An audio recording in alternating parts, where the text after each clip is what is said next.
Luke, how's it going, man? It's Clint Noah from Save on Nostalgia. How you doing, brother? Hey, man, I'm good. How are you? Well, we're doing great. I tell you what, we can't thank you enough for doing this with us today, man, because you're the first, and all the guests that we've had and all the people we've talked to, you're the first that we're doing two movies with, really, because we got the 25th year anniversary, the 25-year anniversary of Little Big League, and the 30th of The Wizard coming up in the same year. It's a magical thing. That's just got to feel great, man. This is crazy, isn't it? Yeah, it's a real trip, man. A lot of time has gone by, and a lot of things have happened in the interim. But yeah, I mean, it's fantastic. Well, a lot of things have happened in the interim, and I've seen you in shows like in NCIS, and I know you got some stuff coming out. I saw on IMDb you've got Serpent in the Bottle and Adverse coming out. What's your career today? Talk about kind of some of the projects you've been working on, some of the things you're excited about, and some of the things you got coming up that people need to be looking out for you in. Yeah. Well, so right around that time of Little Big League, there were a couple different baseball movies. One of them was Rookie of the Year, and the star of that one, Thomas Ian Nicholas. He's doing some producing these days, so that's what Adverse is. That's his film, and we were friends back in the day, back when we both had movies out, and so now all these many years later, we've collaborated and we've become allies on some stuff. So anyway, that's one of them. Adverse. They actually just went out to Cannes to promote that one. So that's pretty exciting. And then, yeah, I mean, I'm still, I'm auditioning. I'm in that whole world. And been producing a lot. And writing has been, kind of more my most recent pursuit, trying to create some stuff for TV and whatnot. Well, that's awesome. Yeah, we love hearing that. And Clint mentioned it there a little bit. It's 30th anniversary for The Wizard, 25th anniversary for Little Big League. Kind of take us back to those auditions. I can't imagine how many kids came out for those parts, but kind of how did you learn that you landed both lead roles? And, of course, what were the celebrations like afterwards with your family? Well, I was kind of a funny kid in the sense that, at that time, it wasn't really a priority. Acting was never something that I pursued. I kind of just fell into it.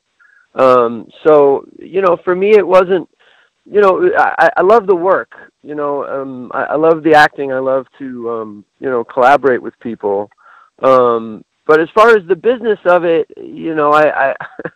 I don't know that I ever really, had any kind of plan or design. I just kind of was going along for the ride. So that's definitely what both of those projects, were. I mean, it's a great blessing, to be able to work on both of those. But I as a kid, I definitely had other things that were, my focus. I kind of just wanted to, I mean, as every kid, I just wanted to play. So that was Absolutely. My priority. Yeah. Yeah. Well, it's kind of funny that that's the case because, The Wizard always represented to me like the ultimate kids adventure movie and the ultimate like look at what can happen, when kids have the opportunity to excel and to do something special. And so it's funny that you were playing that role. And for me, it just was seeing it. Made everything seem so possible for me. I think that's what The Wizard always represented for me because I was a big Nintendo fan. And you were 9 years old, when you made this. I know that you just kind of taken some acting classes, just to kind of see what would happen. What was that like coming into this? And you're surrounded by guys like Bo Bridges, Christian Slater, Jenny Lewis, and of course Fred Savage. What was that like coming into that world? Obviously, you'd done a couple things before The Wizard. This is your first big feature film, obviously. Yeah, it was.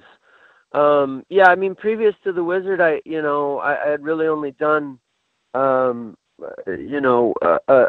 TV miniseries, and it was really well received, and got some kind of critical acclaim, so that helped. But definitely, The Wizard was, it was kind of my first feature, and it was like a big studio film, and all that kind of stuff. And for me, being 8 years old, 9 years old, it was overwhelming. I didn't really understand it, in any kind of big picture way. So I mainly just, as a kid, I just showed up and got to play,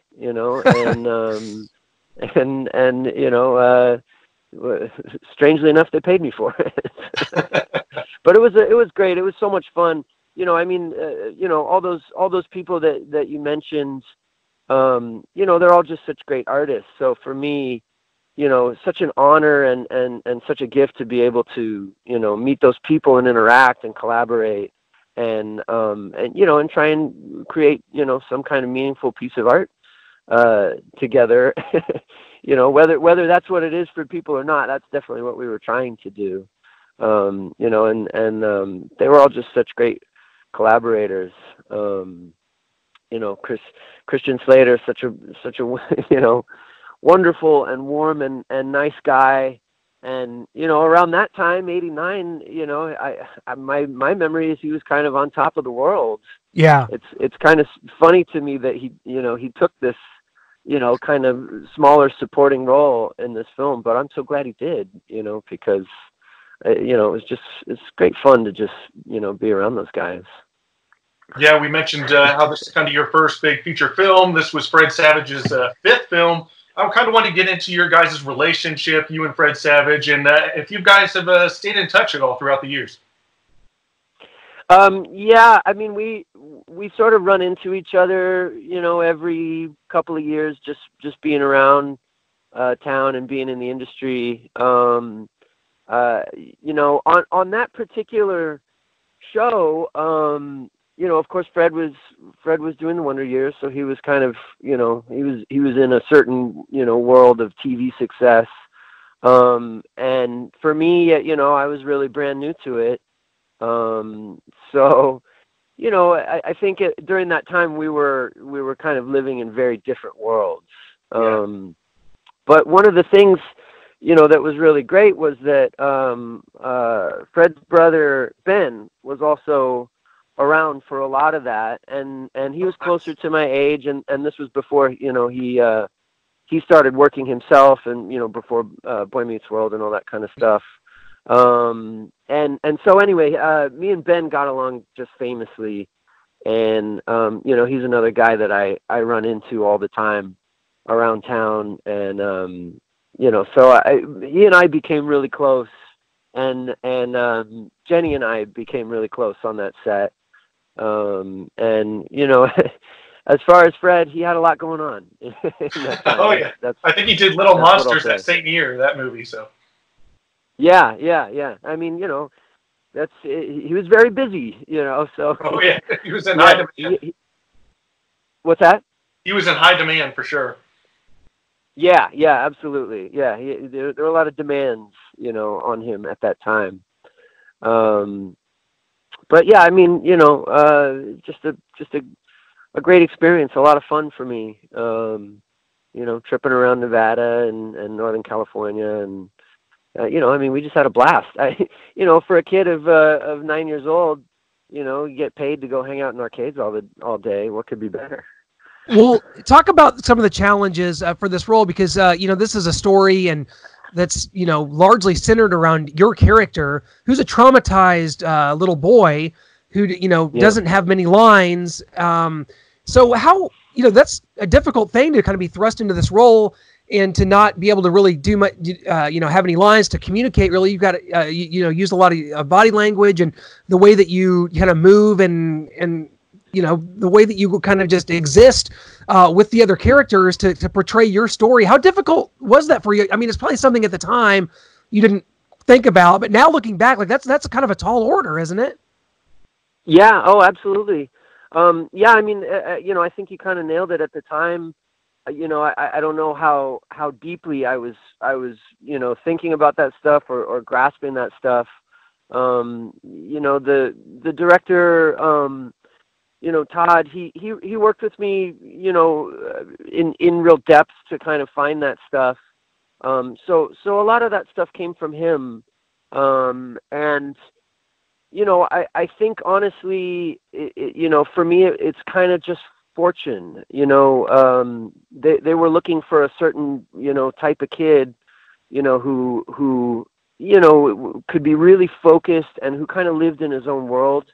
And I just naturally was that way, so coming in and reading for the role, I think I mostly was just being myself, and that just happened to be, the right kind of fit. Todd told me a story many years, later, that, they obviously they read a lot of kids. But he said that nobody that they met, could focus in the way that I did. And, for whatever reason, I wasn't trying to do that. That was just a trait that I kind of naturally had, and so, it was a fit. Yeah, definitely. We were able to have Todd on. We have had him on before to talk about this. We're kind of putting it all together for the whole totality of this podcast. We'll include you and Todd Holland, the director, and he just had such glowing things to say. Yeah, it's awesome. He had such glowing things to say about you and the cast, and it just, does it surprise you that this film sort of lives on in the niche that it has? And I think that I figured it out for me. There's a perfect storm of people that are around our age, your age as well. We're all around the same age. That this hits the chord for. Grew up playing Nintendo. That maybe lived kind of in a, like me. I lived in a Midwestern town in Missouri. Things like going to California and to Universal Studios and being in the Nintendo Championship seemed so far outside, the realm for me. And this just represented so many things for them. And I think that as years go by, not only that, but this great soundtrack by New Kids on the Block certainly helps. But does it surprise you? Does it surprise you that this lives on the way it does? In a way it does, and in a way it doesn't. I mean, it's funny now that video games have become this massive industry, and of course in 88, 89 it wasn't like that. It was much more of a kind of a fringe thing. Of course, if you were a kid at that time, that was everything to you, but it wasn't the mega billions or whatever that it is now. And so it's funny for me to think about it, like if something like this were made today, it would have all of this support and all of this attention on it that back then that wasn't how it worked. And I don't think people were really paying attention in that time, unless of course you were the right age for it, and and then it was this great fantasy. Well, it is. That's exactly what it is, and that's what's so interesting. I mean, when you look at it, and there's a segment of people, and we talked to Todd about this, and it's his movie and it's his vision in a lot of ways, but yeah, that there's a segment of people that the knock on the Wizard, of course, that will keep getting brought up today is this. It was simply an infomercial for Nintendo. It was a commercial for Nintendo, 90-minute commercial for Nintendo. When in fact there's this really intricate story there, featuring you and a twin sister that you lost, and this family that's falling apart, and the fact that kind of all these events kind of bring you guys together, I think, is a very lighthearted and wonderful thing. And I think that was a big part of it for me. It was not just about the Nintendo. You hear things like that. You've been on panels and discussions about this movie. I mean, does that ever kind of get to you when people make that claim? Oh yeah. I mean, absolutely. As much as the movie is about, video games and stuff like that, for me, the core of the movie was always, it was always about relationships, and it was always about family, and that, for me, that was something that I could connect to, very easily. So that was, that's kind of the emotional core, right, of the film. And that was always really, that felt really important to me, because it's, You know, I mean, it is a story. You know, it's a lighthearted story, but it has this sort of, you know, this other part to it, this you know, darkness or shadow part to it, and I feel like that's what, you know, that's what actually gave the story some depth. Whether people, you know, whether people go into that or not is really up to them. But that's, you know, for me, that's what makes the story worthwhile. You know, that it's not just, you know, it's not just promotion. It's not just, you know, it's not just a 90-minute commercial. Right. You know, there is actually something that we were trying to say, to communicate. Okay, in a given week, how many times will someone see you on the streets and just yell California at you? I know you get that a lot. How many times does it happen These a week? days, oh boy, you know, these days it doesn't ever happen. It's Really? been, you know, oh yeah, it's been a long time for me since, you know, the days when people would recognize me. You know, that time has kind of come and gone. So it's really, you know, it's really like the more hardcore fans, you know, who, you know, remember it and, you know who I am and that kind of stuff. Well, I'm glad. Well, I'm kind of glad, because that would be that would be a tough cross to bear for a lifetime. But no, as we kind of move away from the Wizard and you know, talking about Little Big League, that came out almost to the day. It was in June of 1994, 25 years ago. Just Yeah.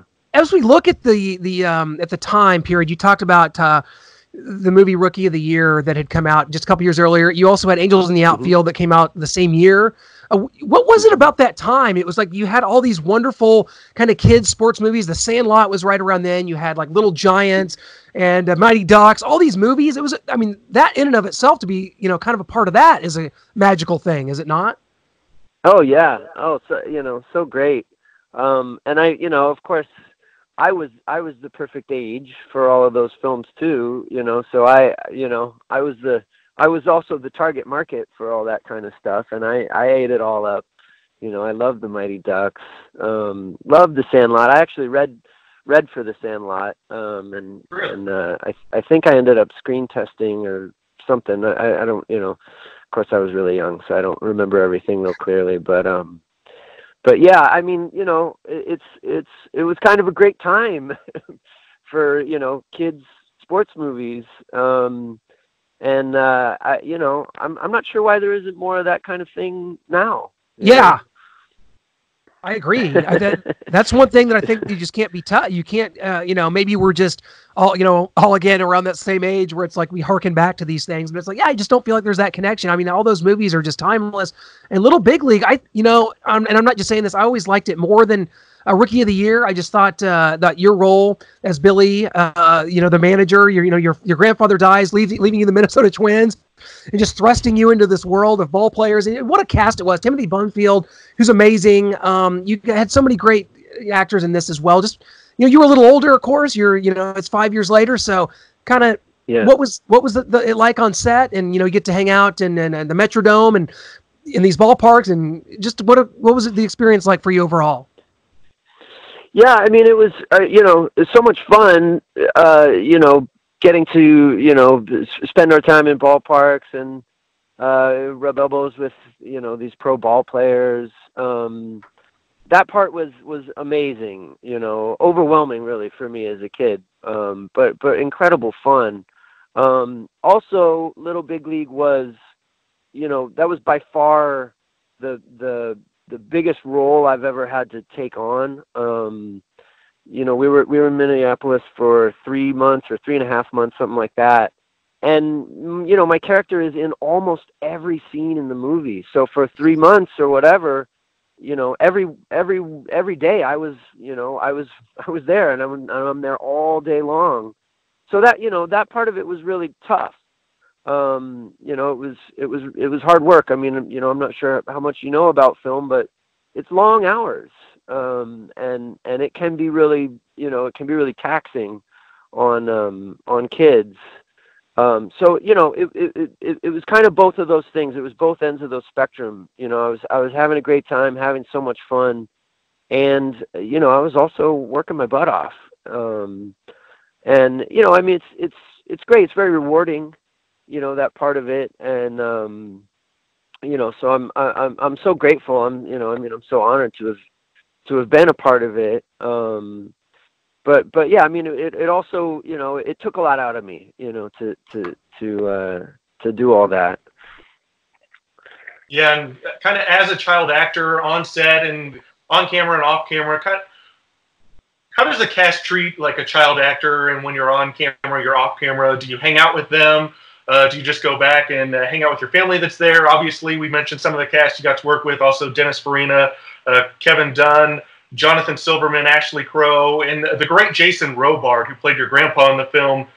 Just kind of talk to us about the cast and on camera, off camera, who you hung out with, and what that was like.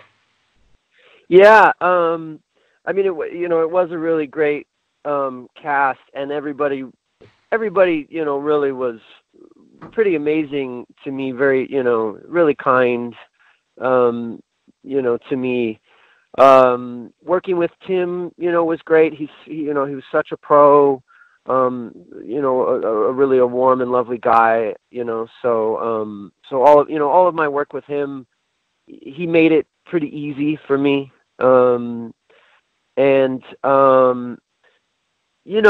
at that time, I feel kind of remiss because I didn't, at 13 or whatever, I didn't really understand who Jason Robards was, the kind of the legend that he was and is. I really just knew him as, my collaborator. And of course he's, incredible in that capacity. There's a thing about working with actors where, the better they are, the easier it is, the more, enjoyable the experience is. At least generally. Of course, that doesn't apply to every situation, but definitely with Jason, I mean, he was, I don't need to tell you guys, he's a gifted performer. And so that made my job, so much easier. He was a very generous actor. He gave so much, and so that that just makes it that much more fun, and that much easier for me to to kind of get into the to find the core of it. Yeah, and everybody was great. I mean, all the ball players, all those guys were just having like the time of their life. They were having so much fun. They're like, they're kind of movie stars. In Minneapolis, where we're one of probably very few productions in town. And a lot of them were obviously real ball players, so they just had tons of stories about their experiences. Brad Leslie, who played Blackout, Yes. he had just come from playing pro ball in Japan. So he's this big, kind of gruff, personality. Not just a big personality. He's also like a huge, physically huge person. Yes. And so he had all these kind of funny stories about assimilating to Japanese culture. So it was great fun, being around those guys. They just were just stories for days, all those guys. Well, sorry, go ahead, Noah. Well, you expect the Twins to win at the end, make the playoffs, but Ken Griffey Jr. kind of out of nowhere, you're thinking, okay, the Twins, they're going to win it. This is a kid's movie. It's going to have a happy ending. And out of nowhere, Ken Griffey Jr. Steals Lou's home run, and it's over. And I don't know if you ever got to kind of meet Ken Griffey, if he was on set for long, just that one quick scene and gone. But yeah, he was actually around for a couple of days to shoot all his stuff.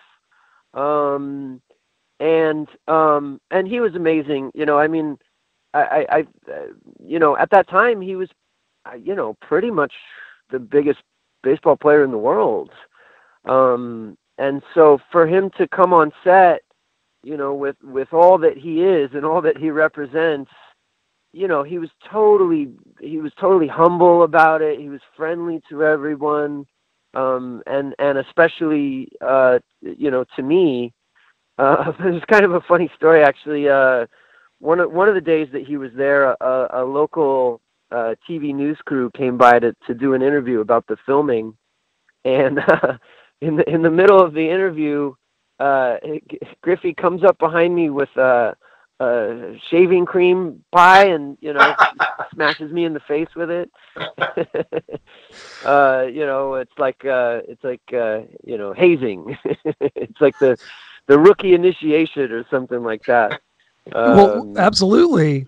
That's so great. And to be able to see your versatility as an actor, I always thought that you did a really good job. Just and obviously the character was kind of a baseball genius. How much baseball did you really know? I mean, obviously you're talking about being the manager of the Twins. It's not where you're from. You're not from Minneapolis. So how, trying to kind of learn about this baseball team and learn, a lot of baseball facts and trivia. Your character, was really spot on. I mean, how much went into that? Just trying to learn all the baseball stuff. Yeah. As far as what I knew, the answer is not much. I was sort of a middling baseball fan at that time. So all that stuff came from Andy and Adam Scheinman. Adam was the writer, or one of the writers, and Andy was the director. And those guys were just so passionate about baseball. They just loved the game so deeply. And so all that stuff really came from them, that was all of their, voluminous baseball knowledge. And for me, I really just had to do a good job of faking it. Because I don't know that I, really ever grasped totally what I was talking about. So, it's almost like, it's like actors who get a role as a doctor or a lawyer or something like that. Obviously that's not their background, but they got to fake it. You got to familiarize yourself with the terms, and be able to, spit it out like exactly what you're saying. And that's the great trick of acting, right? Is being able to do that in a convincing way. And it was really difficult for me. It was definitely a challenge. So if anybody bought that, I'm so happy. I got away with it. Oh, absolutely. We all loved it. And kind of go through, you play Billy Haywood in the movie, kind of go through your character's story arc. His grandpa passes away, gives him the Minnesota Twins. He decides that he's going to own it. He's going to run it. He goes in, and Dennis Farina's the manager there, and he's all about winning. And Billy's just excited to see the players and want to have fun, loves the game, knows a lot about the game. And then he kind of loses his way in the middle, and he's giving a press conference and says that Bill Haywood must be allowed to speak his mind to an umpire. And he loses his way, and it's all about winning for him. He has to cut his favorite player, which is tough for him. And but in the end, he finds his way back to loving baseball. So just kind of go into his story arc and the Billy Haywood character. Yeah, well, so I mean, that's as far as I grasp it, that's kind of the true spirit of the story. That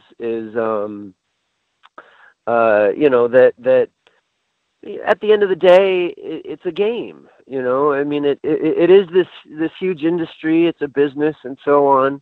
But what brings everybody to it initially is, the fun and the joy of the game, and so for me, that was always the core. That was always the heart of the story, was as much as, and it applies to anything, of course, we can make that connection with baseball, but it really applies to anything, any business or any pursuit. any creative endeavor, there's some initial joy that draws you to it, and that's where the drive comes from. And so that point, I always felt like that was really important, for us to communicate that point, that whatever you're doing, there's a million things, there's a million details that you can get lost in, but the passion is the thing, that matters the most, and that's, I think that's Billy's character arc, right? Is that he starts off in a place of passion and joy, and the business gets in the way, and he really loses sight of the fun part of it, and of course his turning the corner is remembering that hey, it doesn't matter what the result is, as long as we go out and have fun, then we're doing our job. We're doing exactly what we're supposed to do. So yeah, that's awesome. I don't know that maybe anyone else has ever delved so deeply into the character of Billy Haywood before. I'm just honored we were able to do it right here. I don't know that it awesome stuff. I mean, I'm sure people who are watching the movie, they're not necessarily thinking about it in those terms, right? But of course, as the actor, I want to be able to understand, the people that I'm trying to portray in the deepest way possible. And that's what's wonderful. Really, yeah. Yeah, we talked to actor Jerry Levine once for an hour about his character Styles in Teen Wolf. So believe me, this is we love going into depth, man. Even if on the surface it seems like there's not much there. That's what the creative process. That's how important it is and how amazing it is, and to go back and look. But as we move away from that and just kind of briefly, you went on to do some other things. I mean, I remember watching American Pie 2 when it came out. So you were in that with Thomas Ian Nicholas. He was in that, of course. That's right. Yeah. As Kevin in American Pie. But I remember spotting you in that and being like, that is Jimmy from The Wizard, and didn't have IMDb back then, so couldn't prove it. But you were in that. Jeepers Creepers 2. Jeepers Creepers 2 was cool movie. So like you had some things going on there. And what just kind of share some memories from kind of that stage of your career. What was kind of that stage like for you as kind of a younger adult? Yeah, I mean, it can be a tough transition. I think almost for every kid actor, there's a challenge to it, and some actors are able to do that more gracefully than others. I definitely faced that challenge. After Little Big League, I did one other film, which was a Disney TV movie that we shot out in Holland. And then after those jobs, I actually stepped away from working so that I could be in high school and just kind of be a regular kid for a minute. And one of the things that nobody told me at that time was the importance of momentum in your career. And so for me, I kind of stepped away at 14 and just, tried to have a, more or less normal high school experience. And by the time I came back to it, when I was, 18 or 19, I had, changed physically. My voice had changed, and the business had changed in a lot of ways. And so for me, coming back to it as an adult, it was sort of like starting from scratch.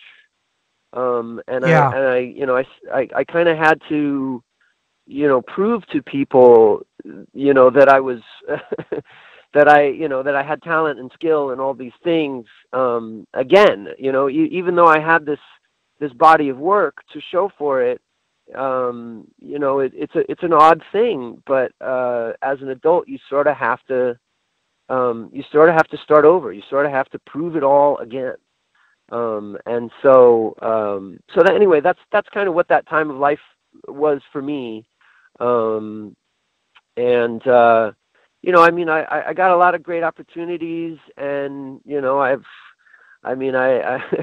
I wish more of those jobs had gone my way, but even doing the amount of work that I did, I feel very fortunate to have even, that measure of success. Because, it's a very difficult business. So, Sure. basically every job you book, is you beat the odds, so every one of those jobs, I mean, I just feel very fortunate, to have any of that stuff. Jeepers Creepers was a great, shoot. It was a great time. It was a lot of guys my age. The writer and director of that, Victor, he was kind of a fan of mine from another film. And so he was very generous with me. He brought me in to read for a bunch of different roles, Guys on the Bus and so on. And then, eventually it was, it was kind of the best fit, for me to pair up with Ray Wise and hunt the creeper instead of being one of his victims. Right. Yeah. So anyway, that was a lot of fun. A lot of night shoots, I don't know how much you know about production, but when you see a movie that the majority of it takes place at night, that means the crew flipped their schedules.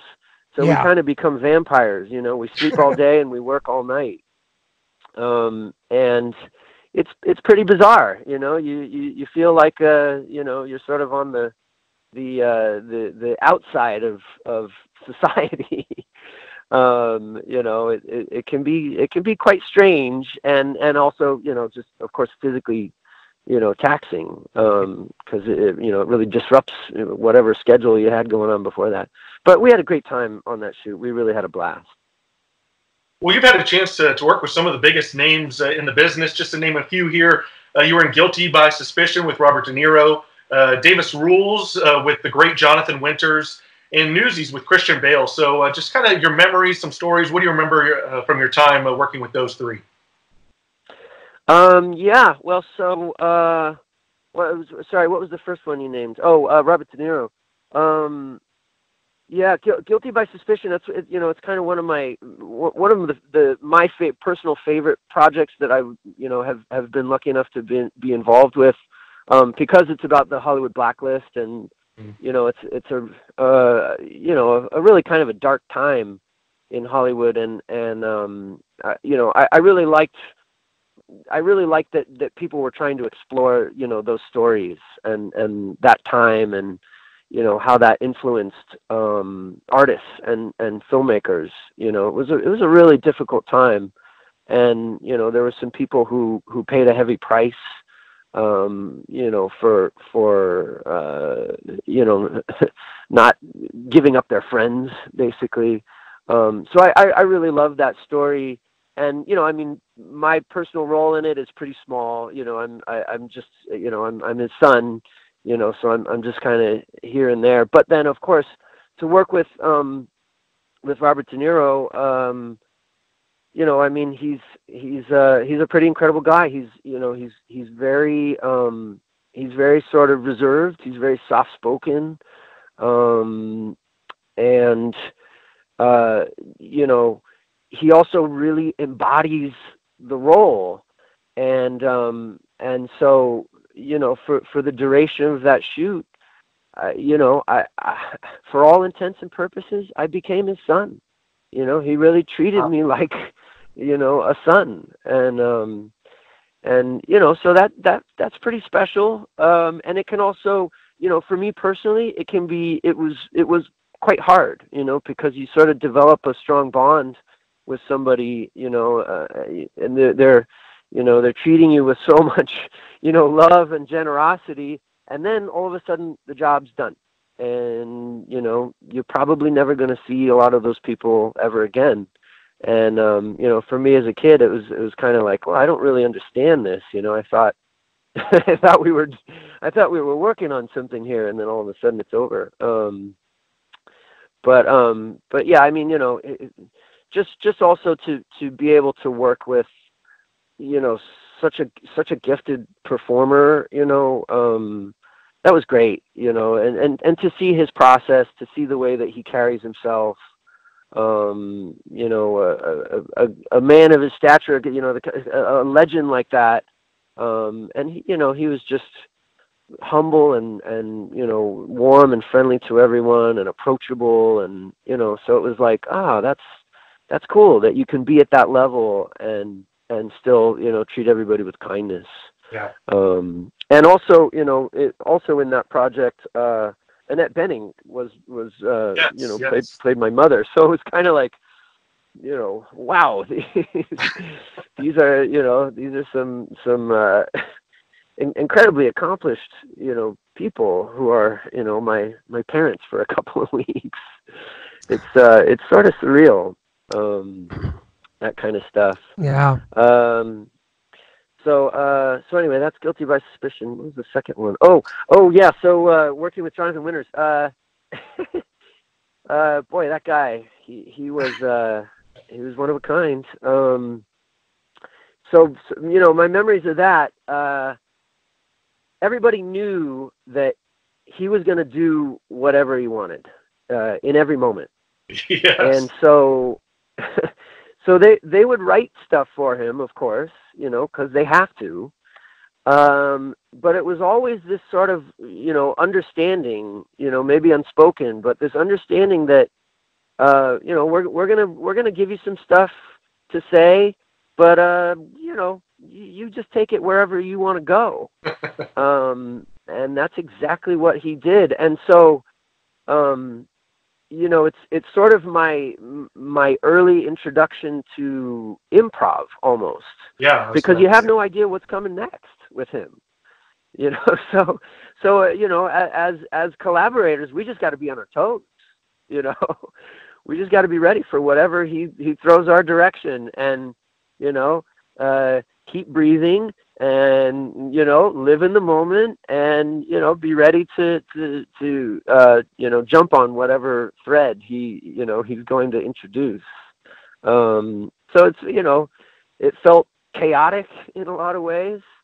Yeah, was that something that was hard for you, or did you kind of excel at that? Did you like that? Was it something different for you? Was it tough for you? Like, I need to stick to a script here. What's he doing? So. Right. Well, that's not, I mean, very few performers have that orientation, to the material. Like, this line is just a sort of a suggestion. Like what? So it was very challenging for me, especially at first, because I'd never worked with anybody, who had that, before or since, who had that orientation to it. But ultimately, I feel like it grew my, capacity as an actor. Yeah. Because you just had to jump in with him. You just had to, live right in the moment with him. And eventually what I found was, as long as I'm paying attention, I'm fine. I can go wherever he wants to go, with him. That's awesome. Really, one of the biggest challenges was not to break.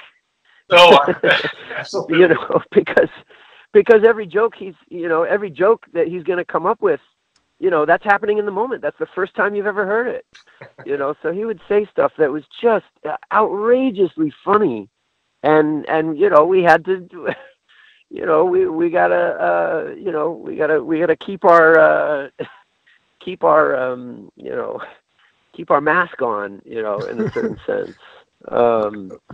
So, I mean, it was a lot of fun. One of the things that I never realized this until much, much later as an adult, but I guess he won an Emmy for that performance. And that just kind of blows my mind now. I didn't know that at the time. I may not have even known what an Emmy was at the time. But you know, I mean, for me, just to be, you know, near somebody, to, you know, I mean, to even be collaborating with, or, you know, to be co-creating with somebody who is, you know, giving an Emmy performance. God, I mean, I feel so honored.